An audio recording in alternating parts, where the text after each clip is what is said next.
کھانے کے دوران گفتگو منع ہے۔ کھانے کے درمیان گفتگو کا کیا حکم ہے؟ ابو حذیفہ نواب شاہ سے۔ کھانے کے دوران گفتگو بالکل جائز ہے، لیکن ایسی گفتگو جس سے کھانے میں ٹینشن نہ ہو۔ آپ نے کوئی پیچیدہ مسائل لے کے بیٹھ گئے، گھریلو جھگڑے وراثت کے مسائل لے کے بیٹھ گئے کھانے کے دوران، تو پھر کھانے میں دل نہیں لگتا، آدمی کا کھوپڑی ادھر کو جاتی ہے، اس سے بدہضمی ہوتی ہے، اللہ کی نعمت کی ناقدری ہوتی ہے۔ کھانا اللہ کی بہت بڑی نعمت ہے، تو اس لیے کھانے کے دوران بالکل خاموش رہنا یہ بھی غلط طریقہ ہے۔ باتیں ایسی پیچیدہ مسائل کی لے کے بیٹھ جانا یہ بھی غلط ہے۔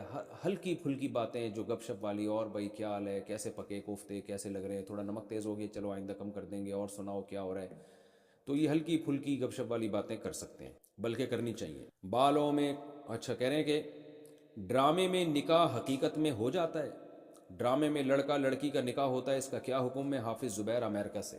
اس میں علماء کی دو رائے ہیں۔ بعض علماء کہتے ہیں ڈرامے میں نکاح ہو جائے گا، ڈرامے میں طلاق دی تو طلاق بھی ہو جائے گی، اور ان کی دلیل بھی بڑی مضبوط ہے، حدیث میں آتا ہے ثلاث جدہن جد وہزلہن جد، تین چیزوں میں حقیقت بھی حقیقت، مذاق بھی حقیقت، اس میں سیریس ہونا ضروری نہیں ہے، اس میں ایک نکاح ہے اور ایک طلاق ہے، اور غلام کو آزاد کرنا بھی اسی میں ہے، تو نکاح بھی مذاق میں بھی ہو جاتا ہے اور حقیقت میں بھی ہو جاتا ہے۔ لیکن دوسری طرف بعض علماء کا موقف یہ ہے، اور میرا رجحان بھی اسی طرف ہے، کہ ڈرامے میں اصل میں مذاق میں نکاح نہیں ہو رہا، بلکہ ایک کہانی ہے جس کو ریپیٹ کیا جا رہا ہے، اس کو حکایت کہتے ہیں۔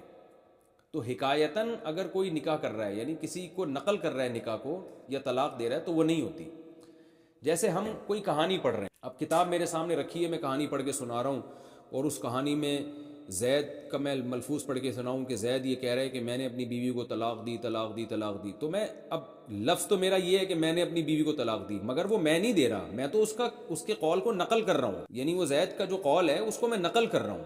تو جو ڈرامہ بھی اصل میں کریکٹر ہوتا ہے، اس کے پیچھے کہانی ہوتی ہے، اسکرپٹ ہوتی ہے، تو ڈرامے والے اس کو کتاب کو پڑھ کے نہیں سنا رہے، ایکٹنگ کر کے سنا رہے ہیں اس اسکرپٹ کو، اس پوری کہانی کو، تو اصل میں وہ ہزل نہیں ہے کہ مذاق میں دے رہے ہیں، بلکہ وہ کہانی جو طے شدہ پہلے سے لکھی ہوئی ہے اس کو پڑھ کے سنایا جا رہا ہے اس میں۔ تو اس لیے ہماری رائے اس میں ابھی تک جو رجحان ہے وہ یہی ہے کہ اس سے نہ نکاح ہوگا نہ طلاق ہوگی، لیکن نکاح اور طلاق کا معاملہ ہے بڑا حساس، تو اس لیے اس میں ڈرامے والوں کو چاہیے کہ مذاق میں نکاح نہ کریں، یعنی حکایتاً بھی نہ کریں، کیونکہ بہت سے علماء اس کے قائل ہیں کہ طلاق ہو جائے گی۔ بہرحال طلاق اور نکاح ایسا مسئلہ نہیں ہے جس میں آپ اختلاف کی بھینٹ چڑھا دیں، اس کو احتیاط کے پہلو کو اختیار کرنا چاہیے۔